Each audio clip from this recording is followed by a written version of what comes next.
आइए साथियों, आज का वीडियो शुरू करते हैं। आज का हमारा प्रमुख वीडियो है प्राचीन इतिहास के बारे में, जिसमें वेद, उपनिषद और सिंधु घाटी सभ्यता से संबंधित 50 प्रश्नों को हम महत्वपूर्ण प्रश्नों को कवर करेंगे।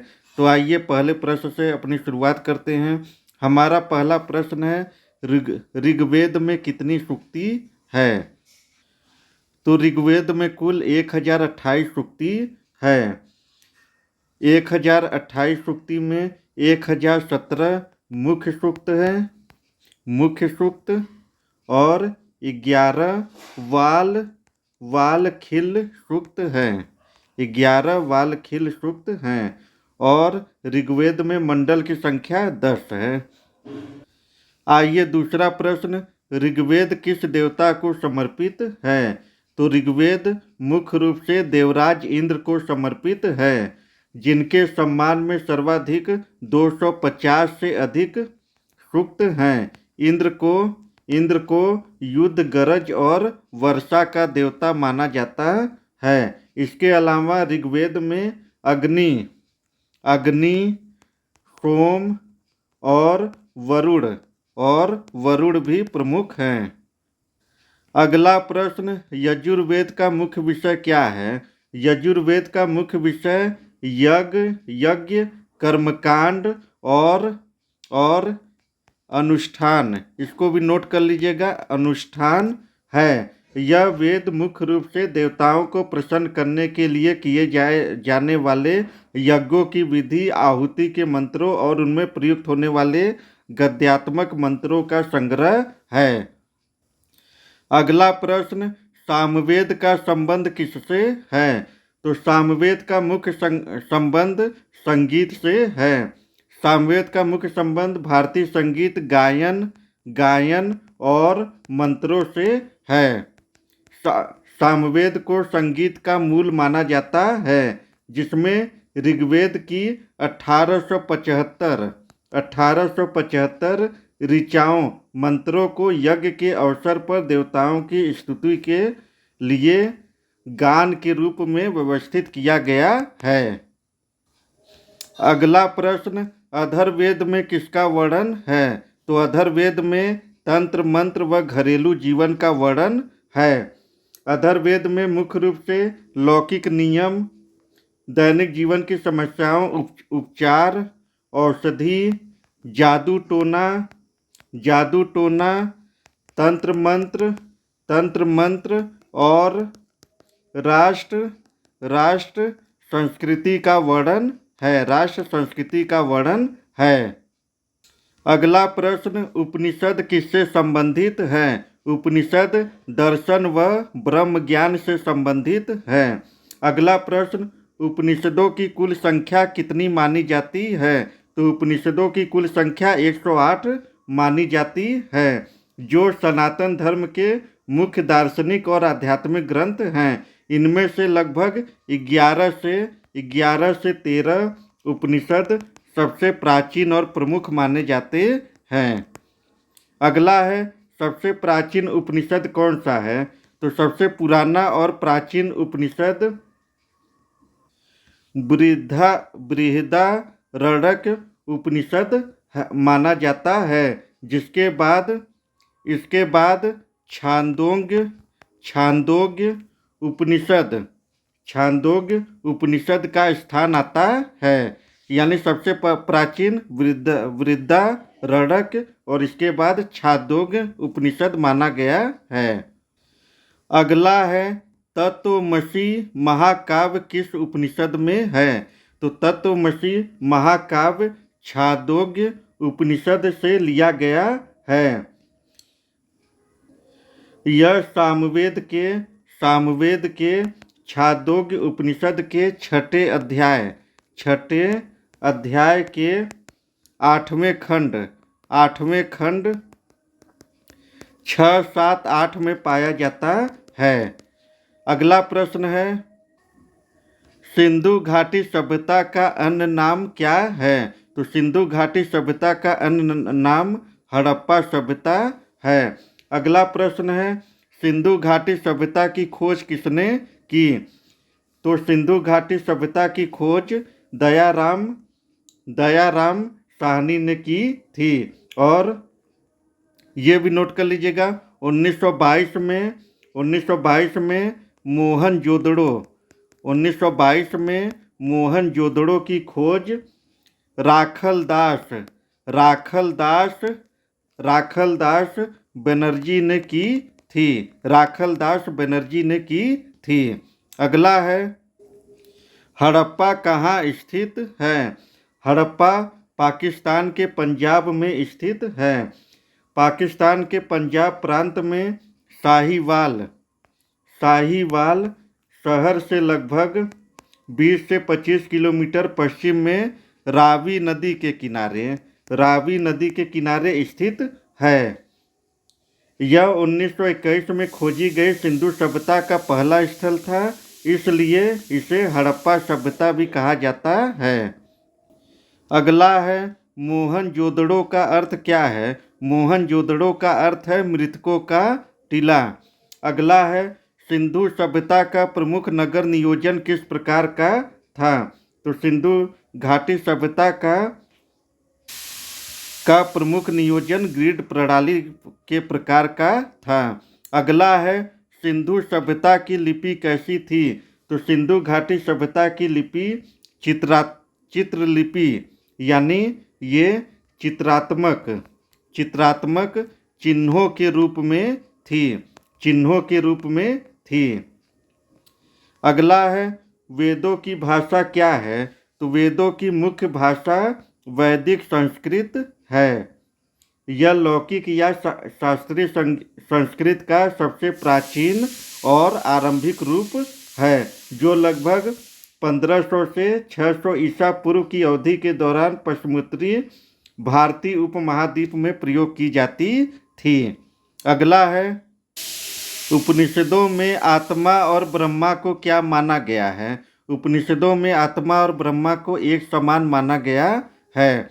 अगला है, सिंधु सभ्यता के लोग किस धातु का प्रयोग करते थे? तो सिंधु सभ्यता के लोग कांसा धातु का प्रयोग करते थे।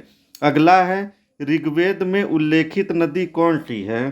तो ऋग्वेद में कई नदियों का उल्लेख है, लेकिन इसमें सबसे ज़्यादा उल्लेखित सरस्वती नदी है।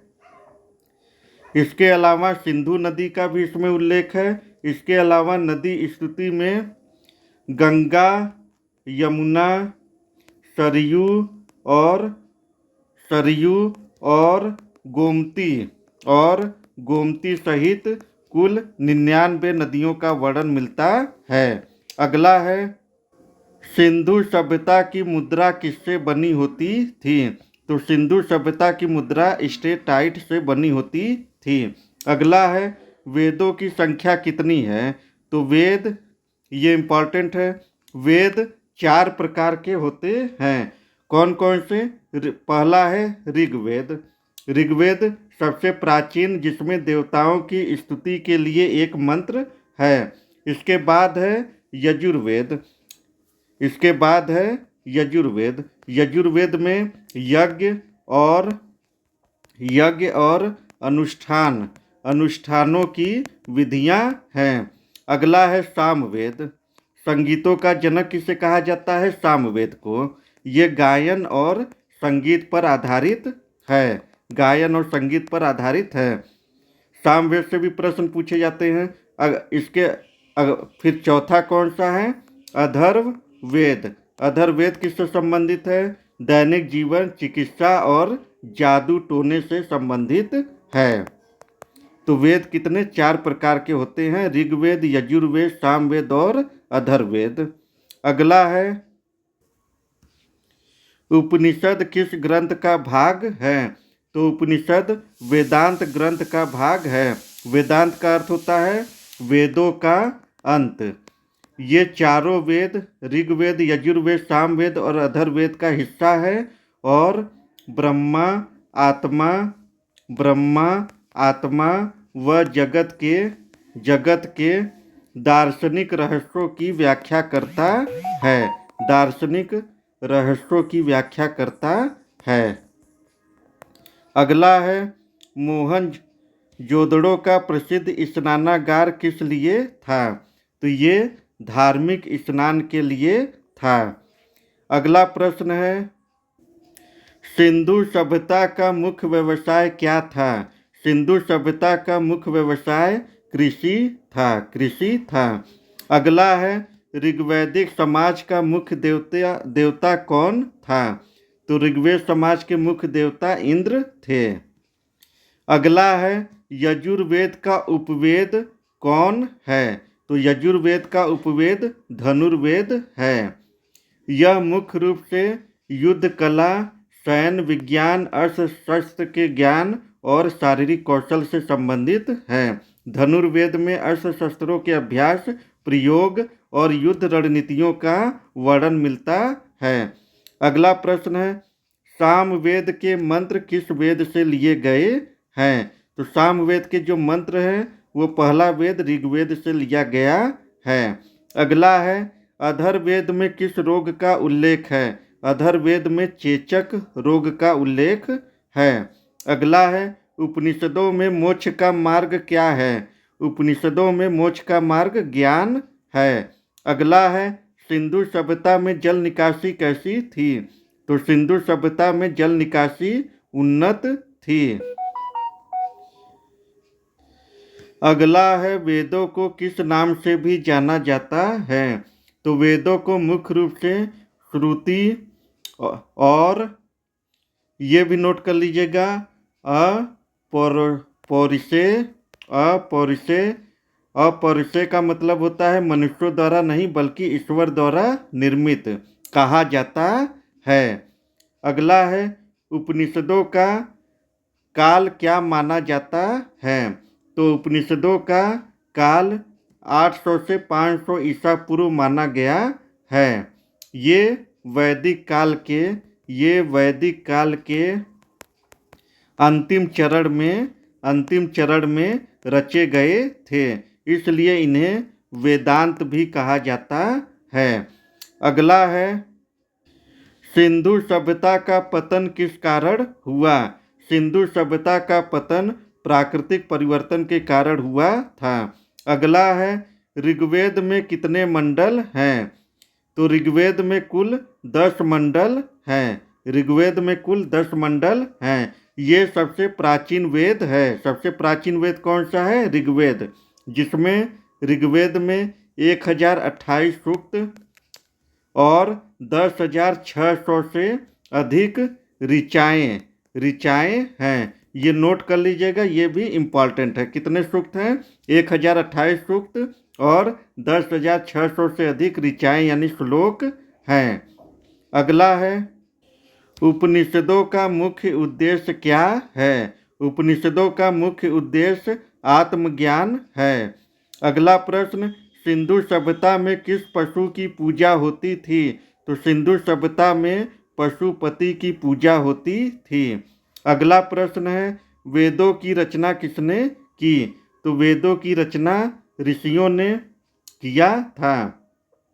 वेदों को किसी मनुष्य ने नहीं रचा था। इन्हें पुरुषे, जैसा पहले भी बताया है, जो मानव निर्मित नहीं है, जो ईश्वर द्वारा ऋषियों को प्रकट किए गए हैं।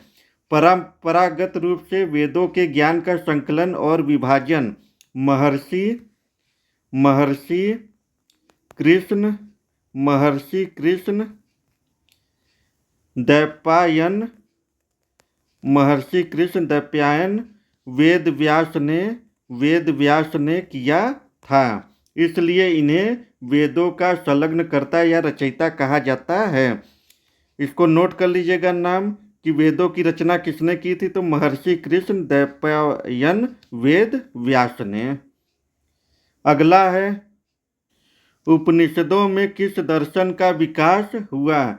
तो उपनिषदों में मुख्य रूप से अद्वैत यानी इसको वेदांत दर्शन भी कहते हैं। इसको भी नोट कर लीजिएगा, वेदांत दर्शन भी विकल्प में आ सकता है। वेदांत दर्शन का मतलब होता है जो आत्मा और ब्रह्म की एकता पर आधारित हो। अगला प्रश्न है, सिंधु सभ्यता का प्रमुख फसल कौन सी थी? तो सिंधु सभ्यता का प्रमुख फसल गेहूं था। अगला प्रश्न है, ऋग्वेद का सबसे महत्वपूर्ण देवता कौन है? तो ऋग्वेद के सबसे महत्वपूर्ण देवता इंद्र हैं। इंद्र जी को पुरंदर पुरंदर पुरंदर का अर्थ होता है किला तोड़ने वाला, किला तोड़ने वाला, किला तोड़ने वाला। और वर्षा वर्षा तूफान, वर्षा तूफान का देवता माना जाता है। ऋग्वेद में इंद्र की स्तुति में सबसे अधिक 250 से अधिक सूक्त समर्पित हैं।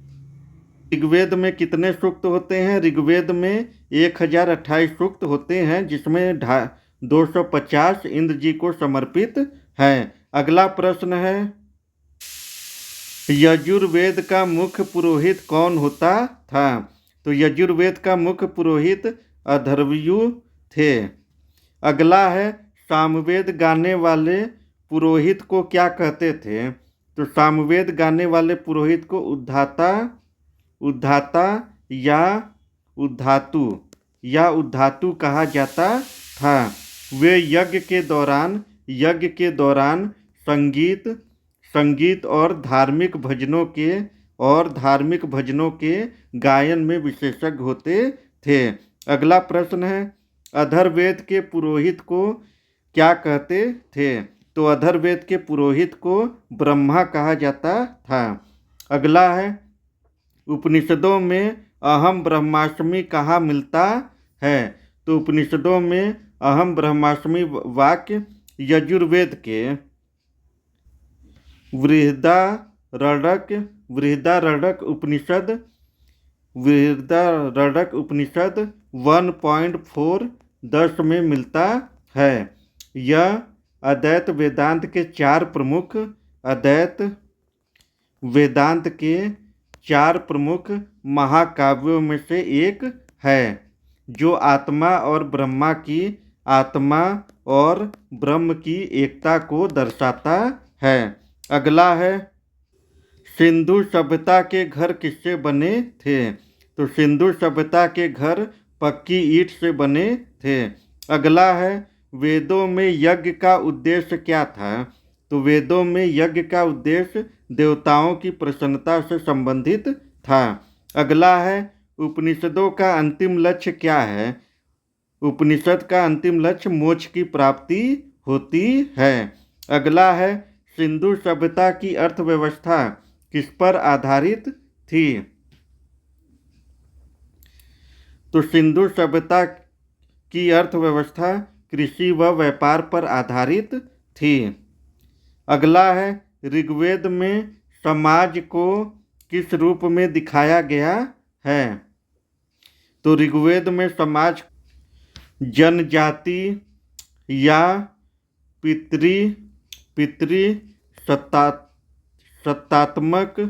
पितृसत्तात्मक या कबीलाई और ग्रामीण रूप में दिखाया गया है, जहाँ वर्ण व्यवस्था जन्म के बजाय कर्म पर आधारित थी। परिवार सबसे इसमें छोटी इकाई थी।